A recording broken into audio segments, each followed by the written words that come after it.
Good morning, YouTube. This is Aaron, your kettlebell coach, and today I'm going to show you how to get motivated to train even when life is knocking you down. So today, my daughters are not feeling that good. They've been under the weather. My wife started feeling under the weather, and our dog. I don't feel like training. It's cold, and sometimes you have to still put in the work. And I have a mobilization sequence that I've always tried to refine and give only the best of what works in order to get myself ready to train. I give it to everybody else that asks me about training. I'll give them these specific exercises because they work and they prime your body in a way that can actually get ready to train. So I'm gonna go over that sequence with you, and by the time you're done with that sequence, you will be ready to work out. It doesn't matter if you're sore, if you're tired, if you haven't slept, if you're not feeling it, like in my situation. Once you do this mobilization pre-workout warm-up, you will be ready to train. All right, so let's get to it.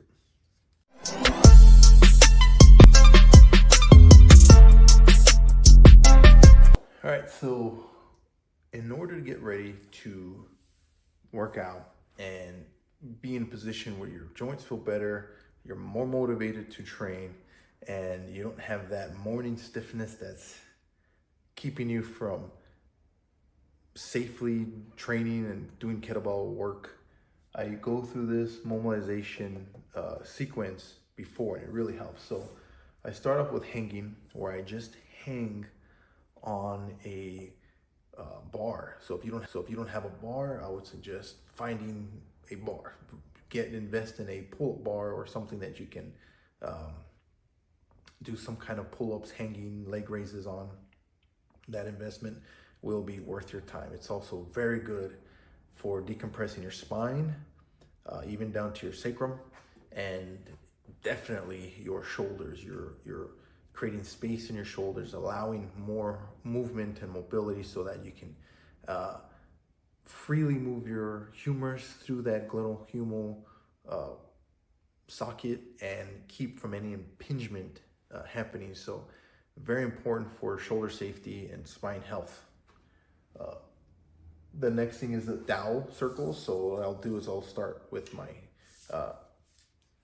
it's just a PVC pipe. You can get any PVC pipe at any local hardware store. Since I use them so much, I decided to invest in this Rogue PVC pipe. It was only $8 when I bought it, and I think it's a great investment. It's very thick and it looks pretty sweet. So I do a lot of dowel circles, and usually these dowel circles are gonna be a very good primer for your shoulders. They're gonna allow you to open up not just your shoulder joint, your thoracic spine. It'll aid in breathing and keeping your neck aligned, which is very important. And if you do them enough, you actually increase the amount of synovial fluid in your shoulders. So then I go over to my crossover symmetry. They are a hefty investment for what they are, but they are very well made, very quality made. I have had no issues with them except for ordering one pair that came in a little longer than the other pair. I reached out to Crossover Symmetry, and they send me another pair in order to compensate for that. So great company. I stand by what they do and how they make their products. Great product. It is a very, very good exercise.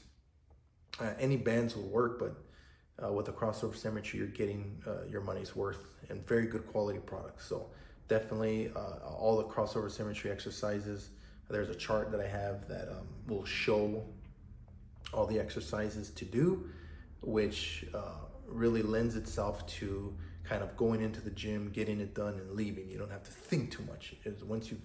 Once you have that set up, you're set. And what this does, the crossover symmetry will actually really prime your shoulders, prime all of your, I would say, your bust area, in order to be ready for any pressing, yeah, especially even any type of squatting, because your thoracic spine area is not limited and it's not tight, and there's not a lot of tightness in your ribs or your spine. So very good exercise.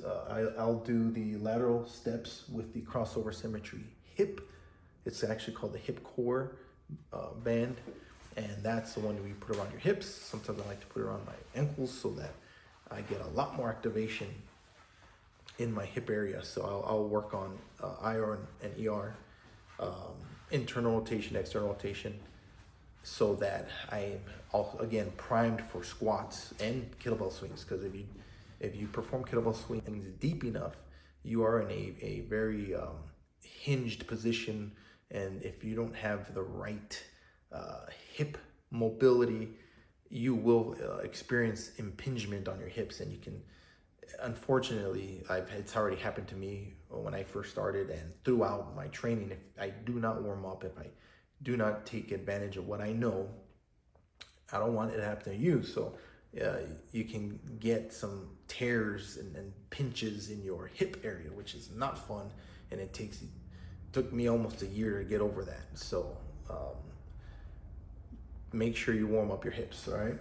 The next one is floor sweep walks.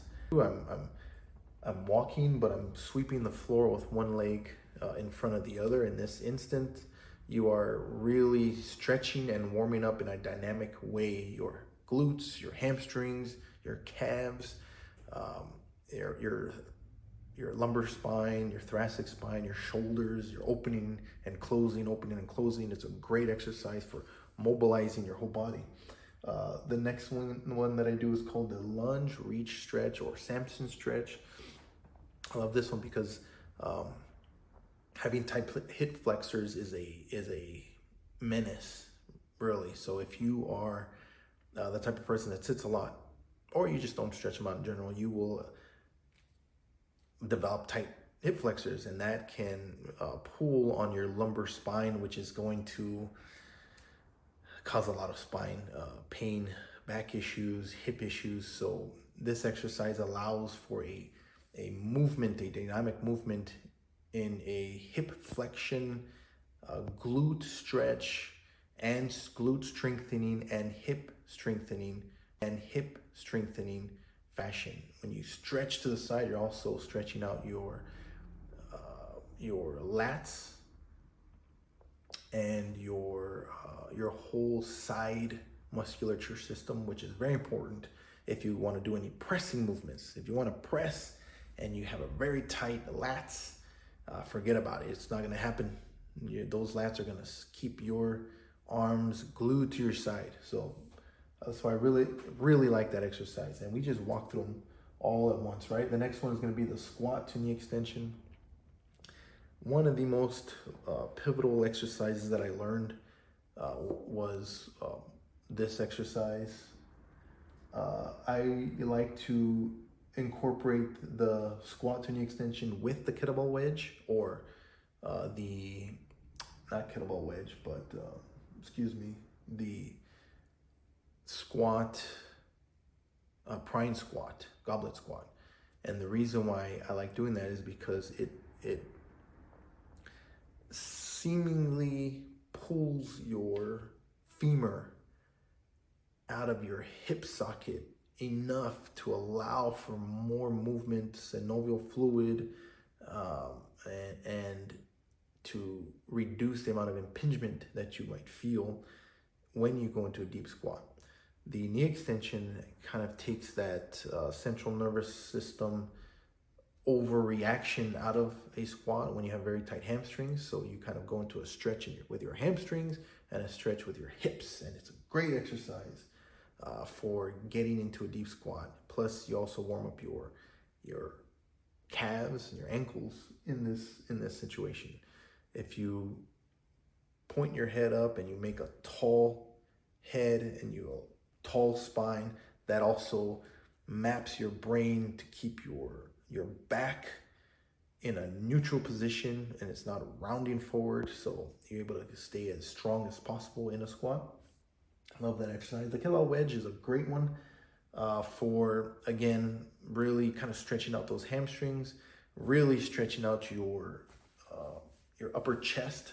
So all of this clavicle area that's usually very tight, people have rounded shoulders or shoulders round forward. This allows for those shoulders to pull back and down, which is what we need.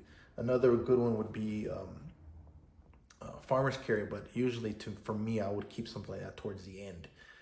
But again, it could be added. I just choose a kettlebell wedge. Great exercise. As you can see, this is going to be one of the quintessential exercises for anybody who just has very tight hamstrings, weak spinal erectors, and very tight anterior shoulder area.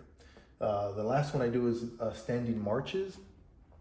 And the reason why it's the last one is because I feel like once everything's warm, you can actually have you will have gained the mobility needed to get a very good march. And you'll know you did it right when you can actually squeeze your glutes and your quadriceps on the leg that's down on the ground, pushing on the ground. And when you have a straight leg, everything's squeezed and everything's tight, and you can lift that opposite leg, that knee, shoot it as far up as possible and still maintain that straight leg on the opposite leg. So what that tells me to myself, and if you're doing it, what that should tell you is that your hip flexors are mobile enough, they're not tight, your glutes are activating enough, and they're strong enough to keep your leg straight. And on the opposing leg, your hip flexors are strong enough to lift your knee as high up as possible. And as you do those marches, you actually get a lot of glute stimulation, a lot of hip flexor stimulation, and it's such a good exercise before any type of. And so you'll know when you can do very good standing marches, your squats will be very good. So. All right, so by the time we finish these exercises, you're gonna feel primed and ready to do your kettlebell workout. So remember, run through this whole compilation of mobility exercises. Pick the ones that you like the most, but try them all. See which ones give you the most bang for your buck. And this is gonna allow you to do that. It's gonna allow you to get in and get out, right? Especially on days like this. I mean, you see I'm still in my pajamas. It's cold down here. I don't feel that great. My family don't feel that great. We still gotta get it done. Still gotta warm up, and I feel great. My knees, my ankles, my hips, my lower back, my thoracic spine, my shoulders. It's very warm. I feel very loose. Feel very good. My heart rate's up, and I'm ready to train. So if it's helping me, I know it'll help you guys. Let me know if you guys do start running through this compilation. Let me know how it works with you. And remember, if you find this content helpful, please like and subscribe. Hit the bell notification so that when a new video comes out, you'll be the first to see it and respond.